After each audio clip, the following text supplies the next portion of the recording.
समं काया शिरोग्रीवं धारयन्नचलं स्थिरः सम्प्रेक्ष्य नासिकाग्रं स्वं दिशश्चानवलोकयन् प्रशान्तात्मा विगतभिर्ब्रह्मचारी व्रते स्थितः मनः संयम्य मच्चित्तो युक्त आसीत मत्परः.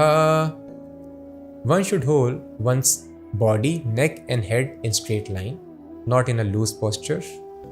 An eye should be half closed, here it is mentioned.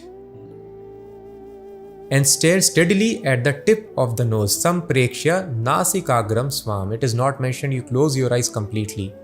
With your eyes, you should stare at the tip of the nose. So if you open your eyes completely, you may get distracted by the motion of various objects. And if you close completely, then you may fall asleep.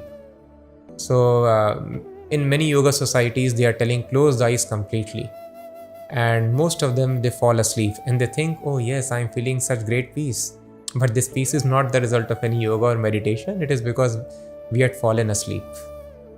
So completely closing the eyes is not recommended. Eyes are half closed, staring at the tip of nose. And prashantatma vigat bhir, person should be completely devoid of fear.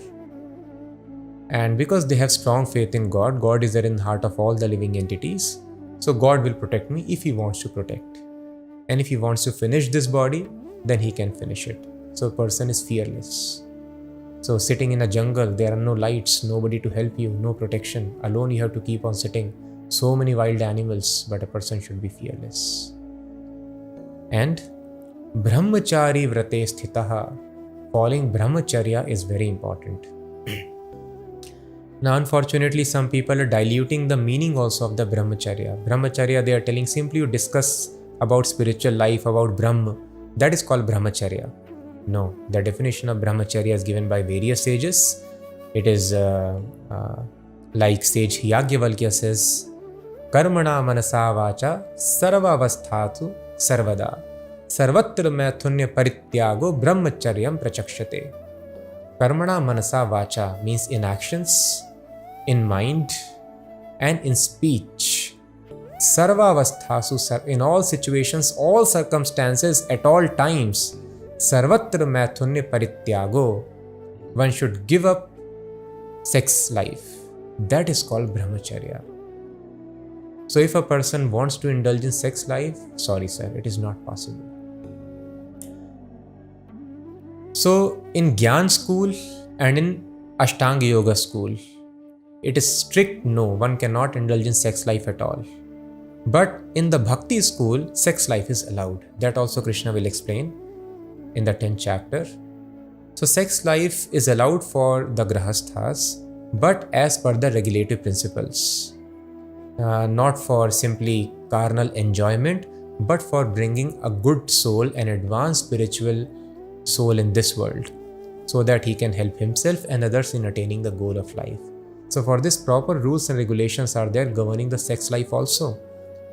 So such a person is admitted, a regulated householder in the Bhakti school, because Bhakti school is very, very powerful. Because there is so much pleasure, triptatma, a person is so much satisfied in engaging in service of Krishna that he is able to automatically come out of the clutches of sensual pleasures, even though he is living in the household affairs.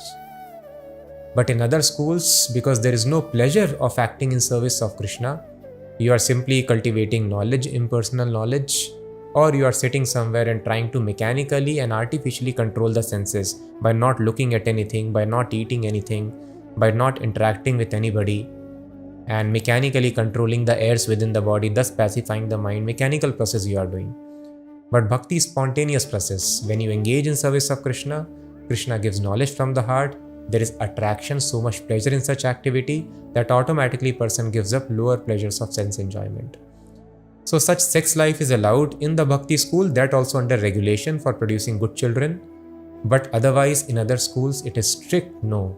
First of all, before following the process of Jnana Yoga or Ashtanga Yoga, you give up your family life and sex life. You come to jungle, Himalayas, mountains, and there you sit alone without any fear, eyes half closed, body, neck, head in straight line, and in this way you learn to meditate, focus mind on one point and Further, it is mentioned, Mana Sanyamya, now mind should be controlled, not so that it should be focused on candlelight or sun, moon, or simply our breath. Ultimately, so that Mat Chittaha, Krishna has mentioned here, one should meditate upon me, Mat Chittaha. Consciousness should be fixed on me. Direct word is used here, but nobody tells this, that you meditate on Krishna. So by controlling the mind, Mat Chittaha, Yukta Asit Mat Paraha. Mat Paraha means Krishna should be made the goal of life. The goal of life is not to get some powers or to awaken your Kundalini and do some magical feats for gaining public attention. Ultimately, whatever you attain, that will be lost once we leave the body. So, a sensible person who understands yoga also knows the purpose of yoga.